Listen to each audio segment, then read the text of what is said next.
स्वाध्यायः परमः। Doctor Baba Saheb Ambedkar open university.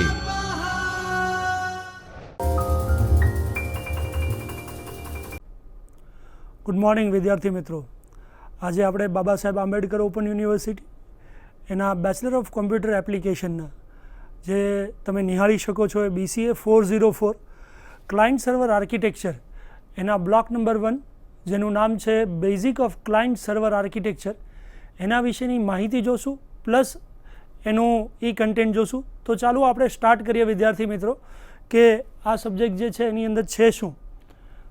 સૌથી પહેલાં આપણે આ વસ્તુ જોઈએ તો ક્લાયન્ટ સર્વર આર્કિટેક્ચર એટલે આર્કિટેક્ચર મોડેલ છે. એના પહેલાં આપણે ક્લાયન્ટ સર્વરને જો સમજીએ તો ક્લાયન્ટ સર્વર એ બે ટર્મ્સથી બનેલો શબ્દ છે, જેમાં એક છે ક્લાયન્ટ અને બીજો છે સર્વર. જેમ કે આપણે લખ્યું છે એ રીતે, to understand client server require mixture of sum important skill, એટલે કે એની યોગ્યતાઓ ઘણી બધી છે ક્લાયન્ટ સર્વરની. આ યોગ્યતાઓ શીખવા માટે આપણે કઈ કઈ યોગ્યતામાંથી પસાર થવું પડે. જેમ કે તમે બધા જ કોમ્પ્યુટર સાયન્સના વિદ્યાર્થીઓ છો, BCAની અંદર સેમેસ્ટર 4માં અભ્યાસ કરો છો, તો આપણે એ વસ્તુ જોવાની છે કે આની સ્કિલ જે છે એ કઈ કઈ ઇમ્પોર્ટન્ટ સ્કિલ છે. જેમ કે તમે સ્લાઇડમાં નિહાળી શકો છો એમ ક્લાયન્ટ સર્વર આર્કિટેક્ચરમાં સૌથી પાયાની જરૂરિયાત કોઈ હોય તો એ છે ગ્રાફિક યુઝર ઇન્ટરફેસ, જેને આપણે GUI કહીએ છીએ, અને જેના માટે યુઝર ડેવલપમેન્ટ અથવા તો એને એમ કહી શકાય કે ડેવલપમેન્ટ સ્કિલ. જ્યારે આપણે કોઈ મોબાઈલની એપ કે કોઈ વેબસાઇટ જોઈએ છે તો એનો જે ડિઝાઇનિંગ પાર્ટ છે, પછી એ રજિસ્ટ્રેશન કરવાનું ફોર્મ હોય, સાઇનઅપ ફોર્મ હોય, કે પછી આપણે કોમર્સ દ્વારા શોપિંગ કરતા હોય તો અલગ અલગ પ્રોડક્ટ આપણે જોઈએ છીએ, તો આ જે પ્રોડક્ટો બધી આવે છે એનું જે ડિઝાઇનિંગ થયું છે એને ગ્રાફિક યુઝર ઇન્ટરફેસ કહેવાય છે. આ ગ્રાફિક યુઝર ઇન્ટરફેસ એ બહુ પાયાની જરૂરિયાત છે ક્લાયન્ટ સર્વર આર્કિટેક્ચર માટે, કારણ કે મેક્સિમમ ક્લાયન્ટ્સ એટલે કે હું અને તમે બધા જ આ ક્લાયન્ટ્સમાં ગણાય છે. જેમ કે તમે અત્યારે સ્લાઇડ્સમાં નિહાળી શકો છો એવી રીતે જો બીજી સ્કિલની આપણે વાત કરીએ તો બીજી સ્કિલ જે છે એ છે પ્રોગ્રામિંગ ટ્રાન્સલેટિંગ પ્રોગ્રામિંગ સ્કિલ. મતલબ કે જ્યારે આપણે કોઈ પણ વસ્તુ જોઈએ છીએ ત્યારે એને આપણે સર્વરમાં લઈ જઈએ છીએ, અને જ્યારે સર્વરમાં લઈ જઈએ ત્યારે એના માટે પ્રોગ્રામિંગ જરૂરિયાત છે, કારણ કે ફ્રન્ટને બેક સાથે જોડવું અને બેકમાંથી આવતો ડેટા પણ આપણે ફ્રન્ટમાં લઈ આવો. આ બધી સ્કિલ જે છે એને આપણે પ્રોગ્રામિંગ કે ટ્રાન્સલેટિંગ પ્રોગ્રામિંગ સ્કિલની અંદર લઈ શકાય, કારણ કે વચ્ચેનું જે માળખું છે જેને આપણે પ્રોગ્રામિંગ કે કોડિંગ દ્વારા ઓળખીએ છીએ એ બીજી સ્કિલ છે, જેની અંદર આપણે ટેકનોલોજીની દ્રષ્ટિએ જોઈએ તો ડેવલપર શબ્દ વપરાય છે. ડેવલપર એટલે કે કોડિંગ કરનાર વ્યક્તિ કે જે ફ્રન્ટને બેક સાથે અને બેકને ફ્રન્ટ સાથે જોડે છે. જ્યારે આપણે કોમર્સની જ વાત કરીએ છીએ, આજકાલ આપણે બધા જ નવી ટેકનોલોજીના વિદ્યાર્થીઓ છીએ, ત્યારે આપણે જ્યારે કોઈ કોમર્સ શોપિંગ કરતા હોઈએ છીએ કોઈ પણ વેબસાઇટ કે એપ દ્વારા, ત્યારે આપણે કોઈ પ્રોડક્ટ સિલેક્ટ કરીએ છીએ અથવા તો કોઈ ઓર્ડર આપીએ છીએ ત્યારે આપણને બેક રિપ્લાય પણ આવતો હોય છે કે your order is successfully completed end your thank you for purchasing so and so product from so and so website or so and so app. તો જે આ કોડિંગ થયું છે એ ફ્રન્ટ ટુ બેક સુધી પણ ડેટા લઈ જાય છે અને ડેટાને બેક સાઇડથી ફ્રન્ટ સુધી પણ લઈ આવે છે. આને આપણે એટલા માટે કહીએ છીએ પ્રોગ્રામિંગ અથવા તો ટ્રાન્સલેટિંગ પ્રોગ્રામિંગ સ્કિલ. ત્યાર પછી જો આપણે વિદ્યાર્થી મિત્રો ત્રીજી સ્કિલ જોઈએ છે એ છે ડેટાબેઝ ડિઝાઇનિંગ. આજે વિશ્વની અંદર સૌથી મોટામાં મોટી વસ્તુ હોય તો એ છે ડેટાબેઝ. આજે આખું ગૂગલ, જેને આપણે સર્ચ એન્જિન કે કોઈ પણ બીજા સર્ચ એન્જિનની વાત કરીએ તો એ ડેટાબેઝના આધારે તો ચાલે છે. તો જ્યારે પણ આપણે કોઈ બિઝનેસ ઓરિએન્ટેડ એપ્લિકેશન બનાવીએ કે કોઈ પરચેઝિંગની એપ્લિકેશન બનાવીએ ત્યારે ડેટાબેઝ ડિઝાઇન કરવો ખૂબ જ જરૂરી છે, કારણ કે ડેટાબેઝ જ એવી વસ્તુ છે જે તમારા ડેટાની નોંધ રાખે છે. કેટલા લોકોએ વિઝિટ કરી, કેટલા લોકોએ લોગિન કર્યું, કયા વિસ્તારમાંથી કેટલા લોકોએ શોપિંગ કરી, અથવા તો જ્યારે આપણે કોઈ વેબસાઇટ કે બિઝનેસ વેબસાઇટ કે કોઈ પણ યુનિવર્સિટીની વેબસાઇટ જઈએ છીએ ત્યારે ઘણા બધા ડેટાબેઝીસ અને ઘણા બધા ટેબલ્સ આવેલા હોય છે. જેમ કે સાઇનઅપનું ટેબલ એટલે કે તમારું રજિસ્ટ્રેશન, એક્ઝામિનેશનનું ટેબલ, તમારી એટેન્ડન્સનું ટેબલ, તમારા રિઝલ્ટનું ટેબલ, તમારા ફીસ ભર્યું છે કે નહીં એનું ટેબલ. આ બધી જ વસ્તુ જ્યાં ડિઝાઇન થાય છે એને ડેટાબેઝ ડિઝાઇનિંગ કહેવાય છે. અને લાસ્ટ બટ સૌથી ઇમ્પોર્ટન્ટ વસ્તુ છે કોમ્યુનિકેશન સ્કિલ્સ. કોમ્યુનિકેશન સ્કિલ્સને જ્યારે આપણે વાત કરીએ ત્યારે આ એક બહુ ઉપયોગી અને છેલ્લી સ્કિલ છે જે તમે અત્યારે સ્લાઇડ પર નિહાળી રહ્યા છો એ એક્ઝેક્ટલી પ્રોપર છે, જેમાં લખેલું દેખાય છે કમ્યુનિકેશન સ્કિલ્સ એટલે કે આપ લે. અને આજે તો વેબસાઇટની અંદર હોય કે મોબાઈલની એપ હોય એમાં થર્ડ પાર્ટી સર્વિસીસનો ખૂબ જ ઉપયોગ થઈ રહ્યો છે. જ્યારે આપણે કોઈ પણ વસ્તુનું પરચેસ કરો અથવા તો કોઈ પણ યુનિવર્સિટીમાં રજિસ્ટ્રેશન કરો અથવા તો બેંકના ફાઇનાન્શિયલ ટ્રાન્ઝેક્શન કરો છો ત્યારે તમને એક બહુ સરસ શબ્દ તમારા મોબાઈલમાં અથવા તો તમે ડેસ્કટોપ યુઝ કરો છો, લેપટોપ યુઝ કરો છો તેની અંદર આવે છે, એ છે OTP, one time password. One time પાસવર્ડને એક કોમ્યુનિકેશનનું માધ્યમ ગણી શકાય છે. જ્યારે અમુક વખતે કોઈ પણ યુનિવર્સિટીની અંદર તમારું એડમિશન કન્ફર્મ થયું છે તો એના ઈમેલ્સ આવે છે અને ઈમેલને કોમ્યુનિકેશનનો પાર્ટ ગણી શકાય. તો વિદ્યાર્થી મિત્રો, આપણે આ સ્લાઇડ જે છે એને એકવાર ફરીથી જોઈએ, જે તમારી સ્ક્રીન પર દેખાય છે. જે જરૂરિયાત સ્કિલ્સ છે ક્લાયન્ટ સર્વર આર્કિટેક્ચર માટે, એ સૌથી પહેલી સ્કિલ છે ગ્રાફિક યુઝર ઇન્ટરફેસ, મતલબ કે ડિઝાઇનિંગ, પ્રોગ્રામિંગ અથવા તો ટ્રાન્સલેટિંગ પ્રોસેસિંગ સ્કિલ, મતલબ કે કોડિંગ, જેના દ્વારા ફ્રન્ટ એન્ડ બેક એન્ડ સાથે જોડાય છે. ત્યાર પછી બહુ જ મહત્ત્વનો ઘટક અથવા તો બહુ જ મહત્ત્વનો પાર્ટ છે એ ડેટાબેઝ, જેની અંદર ટેબલ આવેલા છે જ્યાં માહિતી સ્ટોર થાય છે અને ત્યાંથી માહિતીની આપલે પણ થાય છે. અને કોમ્યુનિકેશન સ્કિલ, એનો મતલબ એમ કે થર્ડ પાર્ટી સર્વિસીસ, જેના દ્વારા તમે આજકાલ OTP, ઈમેલ અને આ બધી વસ્તુ જાણો છો. તો વિદ્યાર્થી મિત્રો, તમે આ પહેલી સ્લાઇડ દ્વારા જે ખ્યાલ લીધો એ છે ક્લાયન્ટ અને સર્વર શું કહેવાય. ક્લાયન્ટ અને સર્વર આ વસ્તુની અંદર જતાં પહેલાં તમારી પાસે કઈ સ્કિલ હોવી જોઈએ? તો 4 સ્કિલ છે. એક તો ડિઝાઇનિંગ સ્કિલ, ત્યારબાદ પ્રોગ્રામિંગ સ્કિલ, ત્રીજું ડેટાબેઝ ડિઝાઇનિંગ સ્કિલ, જેની અંદર ડેટાબેઝમાં ટેબલના સ્વરૂપે ડેટા સ્ટોર થાય છે. અને અત્યારે જે બહુ પ્રચલિત છે, બહુ જ વ્યાપમાં વધ્યો છે, એ છે ઈમેલ મોકલવા, વન ટાઈમ પાસવર્ડ મોકલવો. આ બધી વસ્તુની સ્કિલ હોય તો આગળ જતાં તમે client server architecture desktop base અથવા વેબ બેઝ અથવા તો મોબાઈલ એપ્લિકેશન, જે આજકાલ બહુ જ પ્રમાણમાં વ્યાપ વધ્યું છે, કારણ કે આજકાલ મોબાઈલ લર્નિંગ જ નહીં પણ મોબાઈલની અંદર કન્ઝ્યુમર કોમર્સ, કોમર્સ એના માધ્યમો બહુ પ્રચલિત થયા છે, જેને આપણે રોજબરોજની જિંદગીમાં યુઝ કરીએ છીએ. તો વિદ્યાર્થી મિત્રો, આજે હવે આપણે બીજી સ્લાઇડ જોઈએ. બીજી સ્લાઇડ જે છે એ શું કહેવા માગે છે, જે આપણી સ્ક્રીન પર દેખાય છે. હા, કોન્સેપ્ટ ઓફ ક્લાયન્ટ અને સર્વર બે વસ્તુ અલગ છે. તો પહેલાં આપણે ક્લાયન્ટને સમજીએ. જેમ કે તમે જોઈ રહ્યા છો, client is a single user workstation which involves presentations, services, database services and connect interfaces for user communication to obtain business requirements.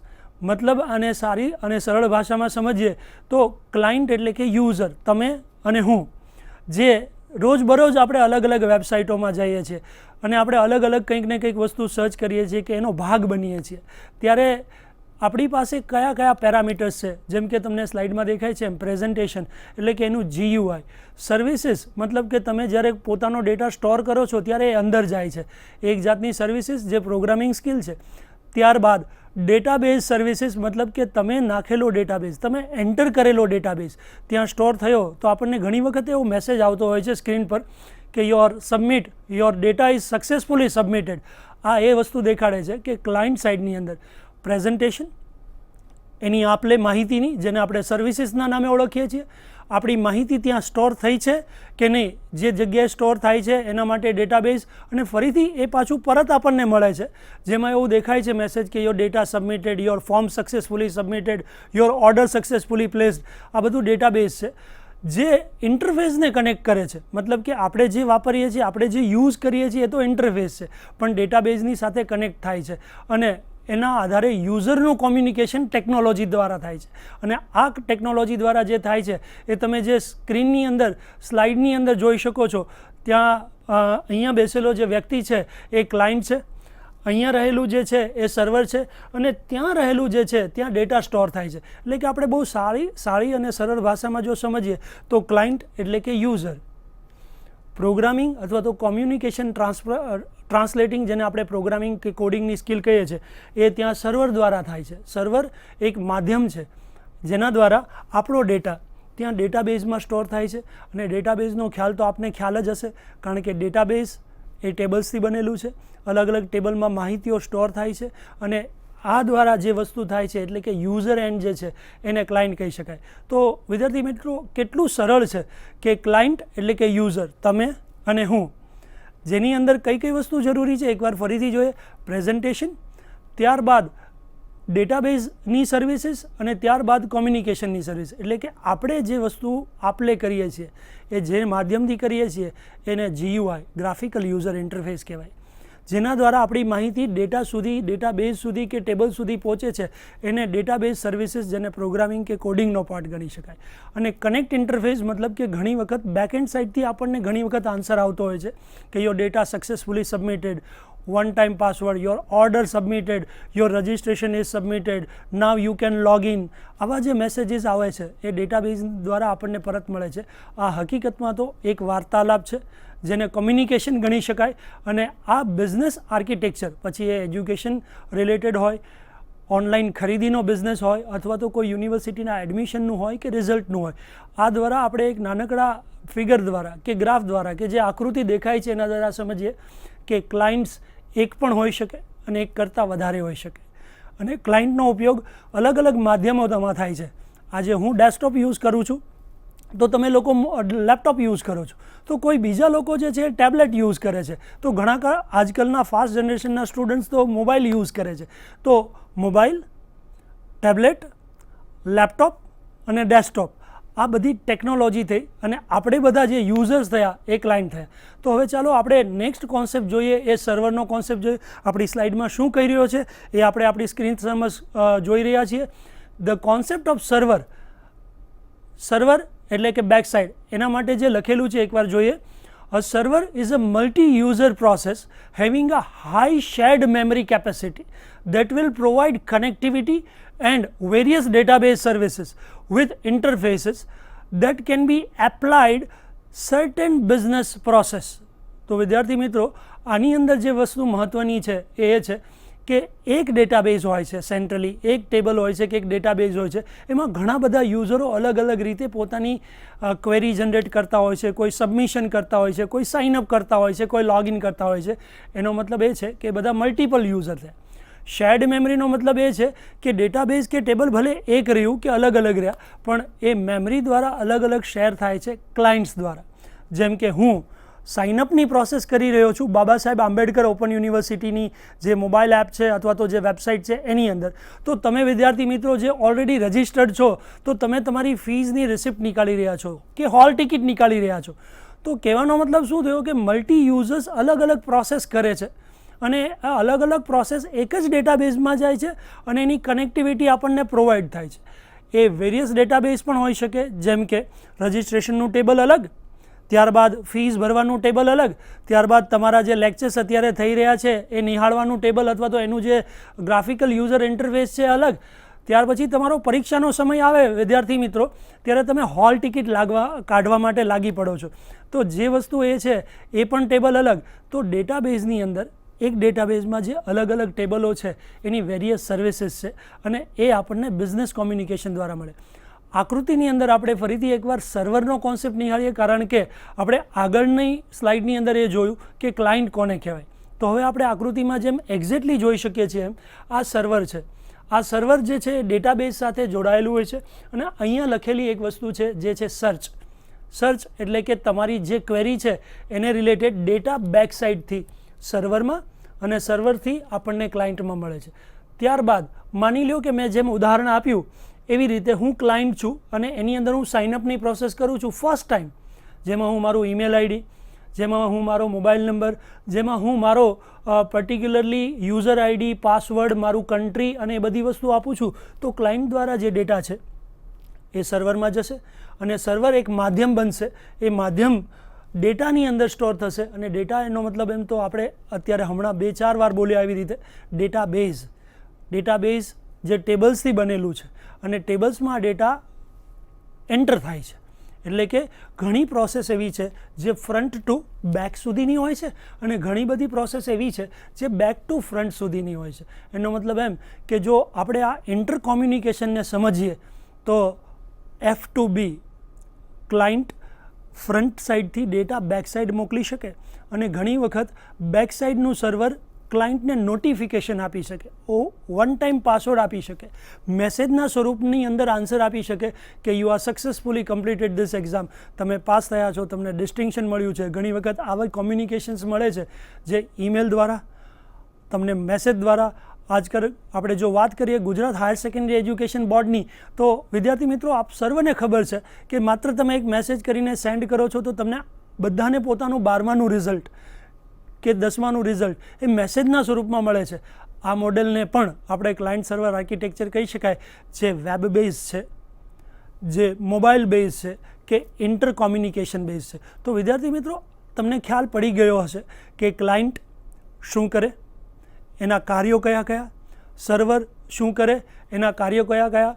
Multi યુઝરનો મતલબ છે એક ડેટાબેઝ કે ઘણા બધા ટેબલ સાથે ઘણા બધા ક્લાયન્ટો જોડાયેલા હોય, અલગ અલગ યુઝરો, અલગ અલગ વિદ્યાર્થીઓ કે અલગ અલગ ક્લાયન્ટ્સ અલગ અલગ પ્રોસેસ દેખાડતા હોય, પણ એની અંદર હોય છે શેર્ડ મેમરી, એની અંદર હોય છે એક ડેટાબેઝ, અને ડેટાબેઝની અંદર હોય છે ઘણા બધા ટેબલ, અને આ બધા ટેબલ આપણને માહિતીની આપ-લે કરવામાં મદદરૂપ થાય છે. તો આપણે ક્લાયન્ટ સમજ્યા, સર્વર સમજ્યા. હવે પછીની સ્લાઇડની અંદર આપણે જોઈએ કે આપણે શું સમજવાનું છે. યસ વિદ્યાર્થી મિત્રો, જે ક્લાયન્ટ સર્વર મોડેલ છે એ હવે સમજવું બહુ જ જરૂરી છે. આમ તો તમને આગળની 2-3 સ્લાઇડોમાં ખ્યાલ આવી ગયો હશે, પણ તે છતાંય આપણે એક વસ્તુ જોઈએ. Client server model is a computing platform which stand alone or multiple towards connecting process peer to peer, means one to one. It shows opportunity to send the data to database as well as retrieve the data from the database. Yes વિદ્યાર્થી મિત્રો, સમજવા માટે બહુ જ સારી વસ્તુ છે. Client server model કે જેને આપણે આર્કિટેક્ચર કહી છે અથવા તો ફ્રેમવર્ક કહી છે, એની કમ્પ્લીટ પૂરેપૂરી આપણને જે માહિતી મળી છે એ અંડરલાઇન સ્વરૂપે એકવાર જોઈએ. આ એક કોમ્પ્યુટર પ્લેટફોર્મ છે જે સ્ટેન્ડ અલોન કે મલ્ટિપલ યુઝર્સ માટે યુઝ થાય છે. માની લો કે એક વખતે રાતના 12 કે 1 વાગ્યાના સમયે એક જ યુઝર કનેક્ટ છે, તો એને આપણે સ્ટેન્ડ અલોન કરીએ. પરંતુ જ્યારે કોઈ યુનિવર્સિટીનો પૂરો સમય હોય, એનો ઓફિશિયલ ટાઈમ હોય, સવારે 10 થી બપોરે 3 વચ્ચેનો, તો વિદ્યાર્થી મિત્રો આપણને એ ખબર છે કે જેની અંદર ઘણા બધા વિદ્યાર્થીઓ, ઘણા બધા ટીચરો, પ્રોફેસરો, યુનિવર્સિટીઝના ડિગ્નેટરીઝ લાઇક કે વીસી, એક્ઝામિનેશન કંટ્રોલર કે બીજા બધા લોકો ઓનલાઈન હોય છે, જેને આપણે આપણી સ્લાઇડમાં બતાવ્યું એમ મલ્ટિપલ યુઝર્સ હોય છે. મલ્ટિપલ યુઝર કનેક્ટ કરે છે પિયર ટુ પિયર પ્રોસેસને, અને પિયર ટુ પિયર પ્રોસેસ એટલે 1 to 1, જેમાં એક કરતાં વધારે લોકોને પણ સામેલ કરી શકાય અને એક સમયે એક વ્યક્તિને પણ સામેલ કરી શકાય. shows opportunity to send the data to the database and it retrieve the data from the database. આગળ આપણે હમણાં જ 1 મિનિટ પહેલાં વાત કરી એવી રીતે કે ડેટા ફ્રન્ટ સાઇડથી બેક સાઇડ સુધી પણ જાય છે અને બેક સાઇડથી ફ્રન્ટ સાઇડ તરફ પણ આવે છે, જે આ ક્લાયન્ટ સર્વર આર્કિટેક્ચરનું મોડેલ છે એની એક મહત્ત્વની ખાસિયત ગણી શકાય. જેની અંદર ડેટાની આપ-લે કઈ રીતે થાય છે એ આપણે આપણા આકૃતિ દ્વારા સમજીએ વિદ્યાર્થી મિત્રો. જેમ કે આમ જોઈ શકો છો, એમ અહીંયા એક ડેસ્કટોપ કોમ્પ્યુટર છે જેને આપણે ક્લાયન્ટ મશીન કીધું છે. જે ક્લાયન્ટ સેન્ડ અ રિક્વેસ્ટ, હંમેશા ક્લાયન્ટનું કામ શું હોય? રિક્વેસ્ટ મોકલવાનું. એ કોને મોકલે છે? સર્વરને. આગળની આકૃતિમાં પણ આપણે વચ્ચે સર્વર બતાવ્યું હતું. સેમ વસ્તુ સર્વરમાં હોય છે. સર્વર જે છે એ પોતાની જે ક્લાયન્ટ દ્વારા આપેલી રિક્વેસ્ટ છે એ કોના સુધી પહોંચાડશે? જેમ કે તમને અહીંયા ફિગરમાં દેખાય છે એ રીતે ડેટાબેઝ સુધી. ડેટાબેઝમાં ટેબલ હોય છે, ત્યાં સુધી માહિતી પહોંચે છે. હવે એક નાનકડી વસ્તુ સમજીએ. જ્યારે કોઈ પણ વેબસાઇટની અંદર તમે પ્રથમ વખત સાઇનઅપ કરો છો, એટલે કે રજિસ્ટર કરો છો, ત્યારે તમે પહેલાં ક્લાયન્ટ પર બેસો છો, પોતાની માહિતી ભરો છો. એ રિક્વેસ્ટના સ્વરૂપમાં સર્વર એક્સેપ્ટ કરે છે. એ તમારી બધી જ માહિતી, જેમ કે મેં આગળ વાત કરી એવી રીતે મારું ઈમેલ આઈડી, મારો પાસવર્ડ, મારો મોબાઈલ નંબર, મારું કન્ટ્રી, મારું યુઝર આઈડી વગેરે વગેરે વગેરે, ઘણી બધી માહિતીઓ રજિસ્ટ્રેશન ફોર્મમાં લેવાતી હોય છે. આ બધી જ માહિતી પહેલાં સર્વર દ્વારા એક્સેપ્ટ થાય છે. પછી ઇન્ટર કોમ્યુનિકેશન દ્વારા આ જે ડેટાબેઝ દેખાય છે ત્યાં એ માહિતી જાય છે ટેબલની અંદર, અને ટેબલમાં ફિલ્ડ હોય છે. ફિલ્ડની અંદર ડેટા સ્ટોર થાય છે. જેમ કે મારું નામ ડૉક્ટર અભિજીતસિંહ જાડેજા છે, તો ફર્સ્ટ નેમમાં ડૉક્ટર અભિજીતસિંહ, લાસ્ટ નેમમાં જાડેજા સ્ટોર થશે. ત્યાર પછી મારો ઈમેલ આઈડી આવશે, ત્યાર પછી મારો પાસવર્ડ આવશે, ત્યાર પછી મારો મોબાઈલ નંબર આવશે, અને આ બધી જ માહિતી રિક્વેસ્ટના ફોર્મમાં સર્વર દ્વારા અને સર્વરથી ડેટાબેઝમાં સ્ટોર થાય છે. તો વિદ્યાર્થી મિત્રોએ આ તમે વન વે કોમ્યુનિકેશન જાણ્યું, જેની અંદર ફ્રન્ટ ટુ ડેટા સ્ટોર થાય છે બેક સાઇડ. હવે આપણે એક વસ્તુ જોઈએ કે ડેટા બેક સાઇડથી ફ્રન્ટ સાઇડ કેવી રીતે આવશે. એક નાનકડું ઉદાહરણ જોઈએ. ક્લાયન્ટ સર્વર આર્કિટેક્ચરની સ્લાઇડ જ તમારી સમક્ષ ઉપસ્થિત છે, ત્યારે આપણે આ વસ્તુનું ઉદાહરણ સમજવું બહુ જ જરૂરી છે. અને આ જ ખ્યાલને આપણે જો ક્લાયન્ટ સર્વર આર્કિટેક્ચરમાં લાઈફ ટાઈમ યાદ રાખશું તો આપણા માટે બહુ જ સારું રહેશે. એ છે બેંક. વિદ્યાર્થી મિત્રો, તમે ક્યારેય બેંકની મુલાકાત લીધી છે? બેંકની અંદર જ્યારે આપણે જાય છીએ ત્યારે આપણે ક્લાયન્ટ હોય છીએ, અને આપણે જ્યારે ક્લાયન્ટ તરીકે જાય છીએ ત્યારે તમને શું લાગે છે, તમે એકલા છો બેંકમાં? ના ભાઈ ના, ઘણા બધા લોકો હોય છે. જ્યારે અમુક લોકો એવા છે કે જેને ખાતું ખોલાવવું છે, સેવિંગ એકાઉન્ટ ખોલાવવું છે. અમુક લોકો એવા છે જે પૈસા જમા કરવા આવ્યા છે. અમુક લોકો એવા છે જે પૈસા ઉપાડવા આવ્યા છે. અમુક લોકો એવા છે જે પૈસા એક એકાઉન્ટમાંથી બીજા એકાઉન્ટમાં ટ્રાન્સફર કરવા આવ્યા છે. તો ખ્યાલ પડ્યો આપને? ક્લાયન્ટ્સ એક કે એક કરતાં વધારે હોઈ શકે, જેમ કે હું અને આ બેંકના ઉદાહરણ દ્વારા સમજીએ. અને સર્વર એટલે કે બેંક, કોઈ પણ બેંક લઈ લો. અત્યારે ઘણી બધી બેંક છે, નેશનલાઇઝ બેંક છે, પ્રાઇવેટ બેંક છે. એ બેંકના અલગ અલગ અધિકારીઓ દ્વારા અલગ અલગ સર્વિસ અપાય છે. એ બેંકને આપણે સર્વર ગણી લઈએ, અને એ બેંક જે આપણા માટે સર્વરનું કામ કરે છે એના માટે અલગ અલગ એમ્પ્લોઈઓ છે જે અલગ અલગ સર્વિસ આપે છે. એમ સર્વર પણ બહુ જ બધા છે. આપણે આગળના ચેપ્ટરની અંદર આ જ વિષયની અંદર આગળના યુનિટમાં સમજશું કે સર્વર કેટલા બધા પ્રકારના હોય છે. કારણ કે એક જ વ્યક્તિ બધું કામ કરે તો થાકી જાય, કામની અંદર પરફેક્શન ના આવે અને કામ ચોકસાઈથી ન પણ થાય. એટલા માટે સર્વર છે અને સર્વરના પ્રકાર છે જે આપણે આગળ જોશું. તો આ ક્લાયન્ટ સર્વર મોડેલ કે આર્કિટેક્ચર જ્યારે આપણે જોઈ રહ્યા છીએ ત્યારે આપણે હંમેશ માટે બેંકનું ઉદાહરણ યાદ રાખવું જોઈએ. કારણ કે બેંક ક્લાયન્ટ સર્વર આર્કિટેક્ચરને સમજવા માટેનું એક રિયલ ટાઈમ એક્ઝામ્પલ બહુ સારું છે, જેની અંદર આપણે સમજીએ છીએ કે આપણો ડેટાની આપ-લે થાય છે, પૈસાની આપ-લે થાય છે અને આપણી માહિતી સ્ટોર થાય છે. હવે આપણે વિદ્યાર્થી મિત્રો નેક્સ્ટ સ્લાઇડમાં જોઈએ કે નેક્સ્ટ સ્લાઇડની અંદર ક્લાયન્ટ સર્વર આર્કિટેક્ચરની અંદર આગળ શું છે. જેમ કે તમે જોઈ શકો છો કે ક્લાયન્ટ સર્વર આર્કિટેક્ચરના મેરિટ્સ, પ્રોઝ, એડવાન્ટેજીસ કે કેરેક્ટરિસ્ટિક્સ. જેમ કે કેરેક્ટરિસ્ટિક્સ જોવામાં આવે તો વ્યક્તિની લાક્ષણિકતાઓને આપણે કેરેક્ટરિસ્ટિક્સ કહી છે. એમાં ફાયદાઓ પણ હોય અને ગેરફાયદાઓ પણ હોય. જેમ કે અત્યારે તમારી સામે જે સ્લાઇડ છે એની અંદર માત્ર એડવાન્ટેજીસની વાત થઈ રહી છે વિદ્યાર્થી મિત્રો. યસ, જેમ કે પહેલો એડવાન્ટેજ આપણે જોઈએ તો સેન્ટ્રલાઇઝ કંટ્રોલ. જ્યારે દરેકે દરેક વ્યક્તિનો ડેટા એક સેન્ટરમાં સ્ટોર થયેલો હોય તો માહિતી બહુ જ સેન્ટ્રલાઇઝ હોવાથી સારું નિયમન અને નિયંત્રણ થાય છે. અને આ માહિતી આપી પણ શકાય અને આમાંથી માહિતી લઈ પણ શકાય, જેને આપણે સેન્ટ્રલાઇઝ કંટ્રોલ કહીએ. Data distribution. Data distribution from centralize database manage by the server but it can distributed to one or more client easily. એક ડેટાબેઝ, એની અંદર ઘણા બધા ટેબલ, અને આ ટેબલની માહિતી ઘણા બધા ક્લાયન્ટ સુધી પહોંચે પણ ખરી અને ઘણા બધા ક્લાયન્ટની માહિતી ડેટાબેઝ સુધી પહોંચે છે, જેને ડેટા ડિસ્ટ્રીબ્યુશન કહેવાય છે.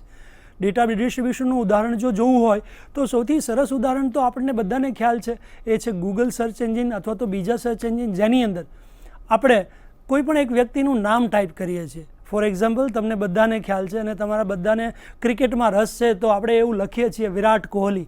તો વિરાટ કોહલીની બધી જ માહિતી આપણને મળે છે. એની વેબ, એની ઇમેજીસ, એના વિડીયોઝ, એના બ્લોગ્સ, આ બધી માહિતીનું કેટલું સરસ સંચાલન થયું હશે, જેથી આ સેન્ટ્રલાઇઝ ડેટાબેઝ શેર્ડ સ્વરૂપે આવે છે, ડિસ્ટ્રીબ્યુટેડ સ્વરૂપે આવે છે. અને ડિસ્ટ્રીબ્યુટેડ સ્વરૂપે જ્યારે આવે છે ત્યારે આપણે જો વિરાટ કોહલી એકમાત્ર નામ લખીએ અથવા તો કોઈ પણ સેલિબ્રિટીનું નામ લખીએ અથવા તો તમારા કોઈ બેસ્ટ એજ્યુકેશન્સ ઇન્સ્ટિટ્યૂટ્સના નામ લખવામાં આવે તો એ ઇન્સ્ટિટ્યૂટનું નામ, એની વેબસાઇટ, એના બ્લોગ્સ, એના રિલેટેડ વિડીયોઝ, એની ઇમેજીસ આને ડેટાનું રિપ્રેઝન્ટેશન કર્યું કહેવાય શેર્ડ ડેટાબેઝમાં. હવે આપણે જો નેક્સ્ટ ટાઈમ જોઈએ તો એ નેક્સ્ટ એડવાન્ટેજ છે, બહુ સરસ છે, એ છે સ્કેલેબિલિટી. સ્કેલેબિલિટીનો મતલબ શું છે એ સમજીએ તો client server is able to increase or decrease number of client or server easily as per need of business process. It means it is scalable. Client સર્વરની અંદર ધારો ત્યારે નંબર ઓફ યુઝર્સ વધારી શકો અને એઝ વેલ એઝ તમે tables વધારી શકો. સ્કેલનું નામ તો સાંભળ્યું હશે ને. સ્કેલ એટલે ફૂટપટ્ટી, માપપટ્ટી, અને જેની અંદર આપણે આપણી જરૂરિયાત મુજબ સ્કેલિંગ કરી શકીએ. અને સ્કેલિંગ એટલે 6 સેન્ટીમીટર, 3 ઇંચ, 4 ઇંચ, 3.2 મિલીમીટર, આવા બધા માપ જ્યારે લેવા હોય ત્યારે આને આપણે સ્કેલેબિલિટી કહેવાય. તો આ મુદ્દો એડવાન્ટેજની અંદર એ દેખાડી રહ્યો છે, જેની અંદર સ્કેલેબિલિટી. તમે ક્લાયન્ટ્સની સંખ્યા વધારી શકો, ઘટાડી શકો, ડેટાબેઝની અંદર રહેલા ટેબલ્સની સંખ્યા વધારી શકો અને જરૂરિયાત ના હોય તો ઘટાડી પણ શકો. એક્ઝામ્પલ લઈએ, માની લો કે એક યુનિવર્સિટીની અંદર એક કોર્સ બંધ થયો છે. હવે એ કોર્સને નિકાળી દેવો છે તો આપણે ડેટાબેઝમાં જઈ અને એ કોર્સને આપણે જ્યારે રોમાંથી ડિલીટ કરી દઈશું ત્યારે નવો યુઝર જ્યારે કોર્સ સર્ચ કરતો હશે ત્યારે એ કોર્સ એને મળશે નહીં. એનો મતલબ એ થયો કે આપણે આપણા ડેટાબેઝમાંથી એ ફિલ્ડ, એ ટેબલ્સ ડિલીટ કરી શક્યા. આ વસ્તુને સ્કેલેબિલિટી કહેવાય છે અને ક્લાયન્ટ સર્વર આર્કિટેક્ચરમાં આ બહુ મહત્ત્વનો ઘટક છે. Easy to maintenance. Easy to maintenance મતલબ કે આજે દરેક વ્યક્તિને મેન્ટેનન્સ ઇઝી જોઈએ છે, પછી એ 2 વ્હીલર હોય, 4 વ્હીલર હોય કે ઘરના કોઈ પણ ઇક્વિપમેન્ટ હોય. સાચું ને વિદ્યાર્થી મિત્રો? જ્યારે આ વસ્તુની વાત આવે ત્યારે client server architecture desktop base હોય કે તમારું વેબ બેઝ હોય, આની અંદર આ સૌથી ફાયદેમંદ છે કે જેની અંદર તમે ઇન્સર્ટ, અપડેટ, ડિલીટ આસાનીથી કરી શકો. નેક્સ્ટ વસ્તુ જોઈએ તો એ છે ડિસએડવાન્ટેજીસ. સર્વર ઉપર ડિપેન્ડ હોય છે. એનો મતલબ એમ છે કે જો સર્વર ડિલીટ થઈ જાય, સર્વરની અંદર કોઈ પ્રોબ્લેમ આવે તો ડેટાબેઝ ચાલતો નથી. ઘણા બધા યુઝર્સ જ્યારે એક જ જગ્યાએ રિક્વેસ્ટ મોકલી રાખે ત્યારે જે ડેટા ટ્રાફિક ઊભો થાય છે એ ડેટા ટ્રાફિક ખૂબ જ મહત્ત્વનો છે અને એના કારણે ઘણી વખત ક્લાયન્ટ સર્વર આર્કિટેક્ચરમાં અડચણ ઊભી થાય છે અને એ ક્લાયન્ટ સર્વર આર્કિટેક્ચર પ્રોપરલી કામ નથી કરતું. નો કોસ્ટ ઇફેક્ટિવ મતલબ કે એની અંદર આપણે પૈસા લગાવવા પડે છે, એ ફ્રી નથી. પ્લસ એની અંદર હાર્ડવેર અને સોફ્ટવેર અપગ્રેડ કરવા માટે આપણે આ વસ્તુ કરવી જ પડે છે, જેને અંદર આપણે એમ કહી શકાય કે એની કોસ્ટ ફ્રી નથી. એનો મતલબ કે આપણે પૈસા આપવા પડે છે. Third party service and resource integrity. તમને મોબાઈલમાં OTP આવે તો મોબાઈલનું કોડિંગ આવડવું જોઈએ, મોબાઈલ માટે ફ્રી SMS લેવા પડે. આ થર્ડ પાર્ટી સર્વિસીસ છે. જીમેલની અંદર જ્યારે તમને મેલ આવે છે અથવા તો તમને કોઈ પણ ઈમેલ આવે છે તો એ થર્ડ પાર્ટી સર્વિસની અંદર આપણે એમ કહી શકાય કે એના રિસોર્સની ઇન્ટિગ્રિટી કરવી પડે છે કોડિંગની અંદર. એટલે કે આ એક બહુ મોટો ડિસએડવાન્ટેજ કહેવાય ક્લાયન્ટ સર્વર આર્કિટેક્ચરમાં થર્ડ પાર્ટીની સર્વિસીસ જેમ કે OTP અને ઈમેલ લેવો. નેક્સ્ટ સ્લાઇડમાં આપણે જોઈએ તો એકવાર ફટાફટ રિવિઝન લઈ લઈએ આની અંદર આપણે શું શું શીખ્યા. ફ્રેન્ડ્સ, આ યુનિટની અંદર આપણે શીખ્યા કે કઈ સ્કિલ જરૂરિયાત છે ક્લાયન્ટ સર્વર માટે, ક્લાયન્ટ કોને કહેવાય એ મોડેલ દ્વારા સમજ્યા, સર્વર કોને કહેવાય એ મોડેલ દ્વારા સમજ્યા, ક્લાયન્ટ સર્વરનું મોડેલ ભણ્યા અને કેરેક્ટરિસ્ટિક્સ એટલે કે ક્લાયન્ટ સર્વરના એડવાન્ટેજીસ અને ડિસએડવાન્ટેજીસ બંને શીખ્યા. વિદ્યાર્થી મિત્રો, આ મોડ્યુલની અંદર આઈ થિંક તમને બધો જ ખ્યાલ આવી ગયો હશે. Thank you so much from Baba Saheb Ambedkar open university for BCA 404. આ યુનિટની અંદર તમને કોઈ પ્રશ્ન નહીં રહ્યા હોય એવી ખાતરી આપું છું, અથવા તો તમને કોઈ પ્રશ્ન હોય તો તમે આગળ પ્રશ્નને આપી શકો છો. Thank you so much all of you.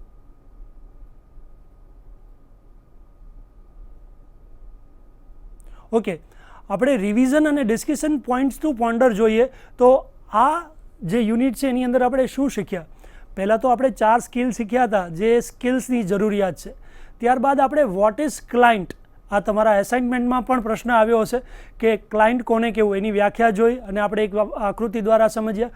Server કોને કહેવાય એને પણ આકૃતિ દ્વારા જોયું અને એની પણ વ્યાખ્યા આપણે જોઈ.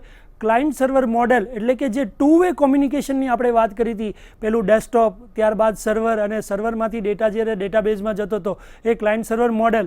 અને કેરેક્ટરિસ્ટિક્સ ઓફ ક્લાયન્ટ સર્વરનો મતલબ છે એના એડવાન્ટેજીસ અને ડિસએડવાન્ટેજીસ, એના લક્ષણોની અંદર ફાયદાઓ પણ છે અને નુકસાન પણ છે જે આપણે આ મોડ્યુલની અંદર જાણ્યા અને શીખ્યા કે ક્લાયન્ટ સર્વર આર્કિટેક્ચરના ફાયદા કયા કયા છે અને ક્લાયન્ટ સર્વર એપ્લિકેશનના ડિસએડવાન્ટેજીસ કયા કયા છે.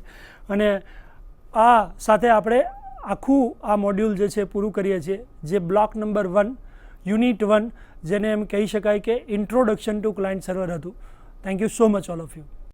સ્વાધ્યાયઃ પરમં